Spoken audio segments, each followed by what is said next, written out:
Break के बाद एक बार फिर से आप सभी का स्वागत है गुड लक टिप्स में। चलिए आगे बढ़ते हैं और बात करते हैं तुला, वृश्चिक और धनु राशि के बारे में।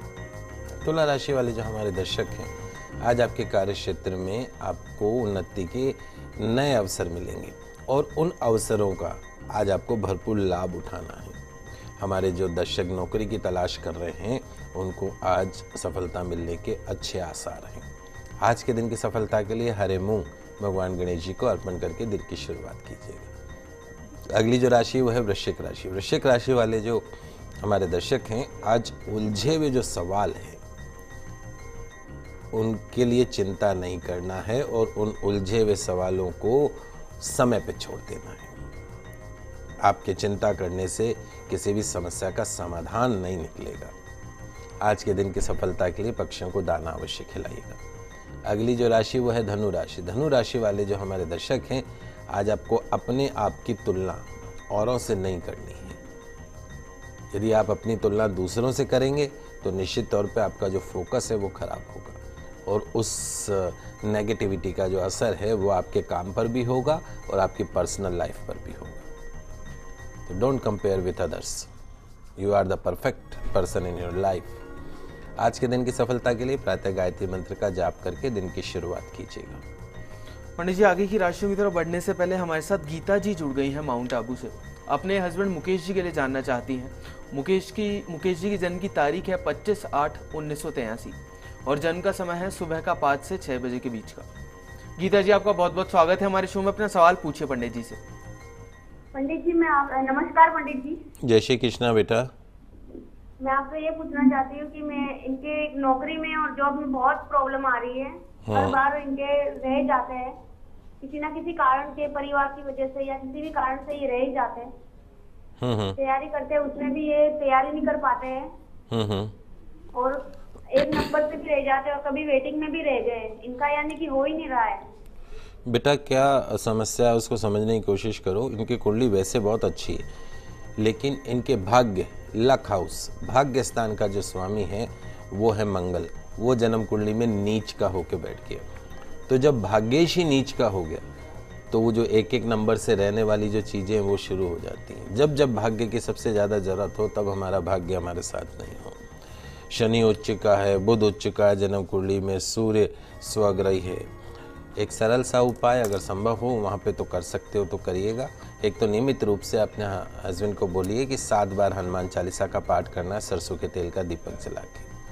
दूसरा जो उपाय करना है, रविवार को सफ़ेद उड़द की दाल भिगो के उसके 11, 21, 51 बड़े तलने पकौड़ी जैसे बगैर नमक मिर्च के उड़द की दाल भिगो के पीस लीजिएगा, उसके बड़े तल लीजिएगा। बड़े तल के और फिर हर बड़े के ऊपर एक एक लौंग लगा दीजिएगा और अपने पति को बोलिएगा, हाथ में ले लेंगे उनको पत्तल में, और ये प्रार्थना करेंगे कि जो भी मेरे कार्य में रुकावट है, भाग्य में रुकावट है वो दूर हो। फिर उन बड़ों को ले जाके मछलियों को खिला दीजिएगा। ये एक सरल सा उपाय है, ये करिए। निश्चित तौर पे अगले 1.5-2 महीने के अंदर इनको नौकरी की प्राप्ति होगी। मकर, कुंभ और मीन राशि वाले जातक क्या करें और क्या ना करें आज के दिन को बेहतर बनाने के लिए, चलिए जानते हैं। मकर राशि वाले जो हमारे दर्शक हैं, आज अपने काम की कोई चिंता नहीं करनी है आपको, और ना ही कोई अगर आपको क्रिटिसाइज करता है तो उस निंदा से आज आपको प्रभावित होना है। और जब तक सारी बातें पूरी तरीके से स्पष्ट नहीं हो जाए तब तक किसी से कोई बड़ा वादा आज मत कीजिएगा। आज के दिन की सफलता के लिए पितरों की आराधना करके दिन की शुरुआत कीजिएगा। अगली जो राशि वो है कुंभ राशि। कुंभ राशि वाले जो हमारे दर्शक हैं, आज आपको अपनी जो सोच है उसको थोड़ा सा बदलना होगा। हमारे जो नौकरी पेशा दर्शक हैं और बिजनेस वाले जो दर्शक हैं उनके लिए आज का दिन अच्छा है। और जो आप वो सोच को बदलेंगे तो उस बदलती सोच के साथ में आज आपको तालमेल भी बैठाना होगा, इस बात का भी ध्यान रखिएगा। आज के दिन की सफलता के लिए काग देवता को खीर अवश्य खिलाइएगा। अंतिम जो राशि है वो है मीन राशि। मीन राशि वाले जो हमारे दर्शक हैं, आज आपको पुरानी यादों में न खोकर वर्तमान में जीना है। किसी की बात से यदि आप अब तक नाराज हैं, किसी से गुस्सा हैं, तो उस व्यक्ति को माफ करने का प्रयास कीजिए। आज के दिन की सफलता के लिए अनाथ आश्रम में दवाइयों का दान कीजिएगा, पूरा दिन अच्छा गुजरेगा। दोस्तों, आज नाग पंचमी है, तो क्यों मनाते हैं नाग पंचमी, चलिए जानते हैं पंडित जी से। मित्रों, आज श्रावण मास के शुक्ल पक्ष की पंचमी तिथि है, यानी नाग पंचमी तिथि। यह जो तिथि है वो नागों को समर्पित होती है। तो आज व्रत पूर्वक व्रत भी रखें और नागों का अर्चन पूजन करें। वेद और पुराणों में नागों का जो उद्गम माना गया है वो महर्षि कश्यप और उनकी पत्नी कद्रू से माना जाता है। भगवान विष्णु की जो शैया की शोभा है वो भी नागराज शेष जो वो बढ़ाते हैं, और भगवान शिव और गणेश जी के अलंकरण में भी नागों की महत्वपूर्ण भूमिका है। योग सिद्धि के लिए जो कुंडली शक्ति जागृत की जाती है उसको सर्पणी कहा जाता है। और पुराणों में भगवान सूर्य के रथ में 12 नागों का उल्लेख मिलता है, जो क्रमशः प्रत्येक मास में उनके रथ के वाहक बनते हैं। इस प्रकार अन्य देवताओं ने भी नागों को धारण किया है। तो श्रावण मास के शुक्ल पक्ष की पंचमी जो तिथि है वो नागों को अत्यंत आनंद देने वाली मानी गई है। पंचमी तिथि को नाग पूजा में उनको गो दुग्ध से स्नान कराने का विधान है। व्रत के साथ एक बार भोजन करने का भी नियम है। पूजा में पृथ्वी के ऊपर नागों का चित्रांकन किया जाता है, नाग का स्वरूप बनाया जाता है।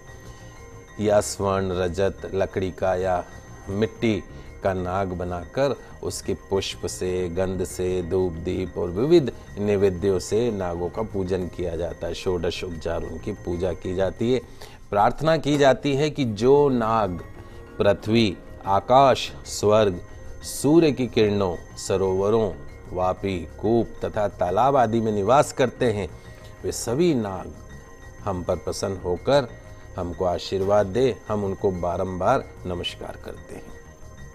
कहा जाता है कि एक बार मात्र श्राप से नागलोक जलने लगा और उस दाह पीड़ा की निवृत्ति के लिए नाग पंचमी तिथि को गोदुग्ध स्नान, जहां नागों को शीतलता प्रदान करता, वहां भक्तों को सर्प भय से मुक्ति भी दिला देता है। और नाग पंचमी की कथा के श्रवण का भी बड़ा महत्व है। इस कथा के प्रवक्ता जो है वो सुमंत मुनि थे और श्रोता जो थे वो पांडव वंश के राजा शतानीक थे। कथा सुना देता हूँ फटाफट आपको। एक बार देवताओं और असुरों ने समुद्र मंथन के द्वारा 14 रत्नों में उच्चेश्वा नामक अश्व रत्न प्राप्त किया था। यह अश्व अत्यंत श्वेत वर्ण का था, सफेद। उसे देखकर नागमाता कद्रू और विमाता विनीता दोनों में अश्व के रंग के संबंध में वाद विवाद हो गया। कद्रू ने कहा कि अश्व के जो केश है वो श्याम वर्ण के हैं, और यदि मैं अपने कथन में असत्य सिद्ध हो जाऊं तो मैं तुम्हारी दासी बनूंगी, अन्यथा तुम मेरी दासी बनोगी। तो कद्रू ने नागों के बाल के समान सूक्ष्म बनकर अश्व के शरीर में आविष्टित होने का निर्देश दिया, किंतु नागों ने अपनी असमर्थता प्रकट कर दी। इस प्रकार कद्रू ने क्रुद्ध होकर नागों को शाप दिया कि पांडव वंश के राजा जन्मेजय नाग यज्ञ करेंगे और उस यज्ञ में तुम सब जल के भस्म हो जाओगे। तो नाग माता के शाप से भयभीत नागों ने वासुकी के नेतृत्व में ब्रह्मा जी से शाप निवृत्ति का उपाय पूछा। तो ब्रह्मा जी ने निर्देश दिया कि यायावर वंश में उत्पन्न तपस्वी जरत्कारु तुम्हारे बहनों ही होंगे और उनका पुत्र आस्तिक तुम्हारी रक्षा करेगा। तो ब्रह्मा जी ने पंचमी तिथि को नागों को ये वरदान दिया था। तो इस तिथि पर आस्तिक मुनि ने नागों का परिरक्षण किया था। अतः नाग पंचमी का जो ये व्रत आज है वो बड़ा ऐतिहासिक है और सांस्कृतिक दृष्टि से भी महत्वपूर्ण है।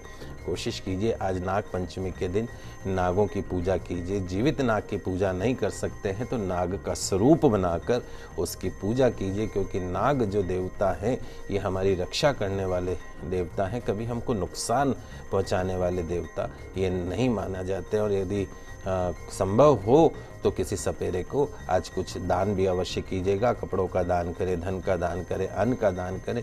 निश्चित तौर पे जो हमारे दर्शक काल सर्प दोष से जो पीड़ित हैं उनको आज सर्प दोष की पूजा अवश्य करनी चाहिए। हो सके तो एक जीवित सांप के जोड़े को, सपेरे को कुछ दक्षिणा देकर खरीद लीजिए और उसको जंगल में छुड़वा दीजिए। इससे बड़ा पुण्य का और कोई काम नहीं। ऐसी जगह छोड़िएगा जहाँ से सपेरे वापस जाके पकड़ के ना ला सके।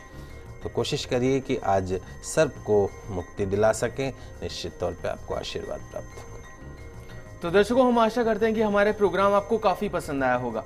पंडित जी, हमारे स्टूडियो में आने के लिए और दर्शकों की समस्याओं का समाधान करने के लिए आपका बहुत बहुत शुक्रिया। आप सभी का आज का दिन मंगलमय हो, शुभ हो। जय श्री कृष्णा, जय माता की, जय श्री हरि। अगर आप भी अपनी किसी भी समस्या का समाधान चाहते हैं तो आप भी हमें कॉल कर सकते हैं। आप हमें ईमेल भी कर सकते हैं। हमारा ईमेल आईडी है goodlucktips@firstindianews.com।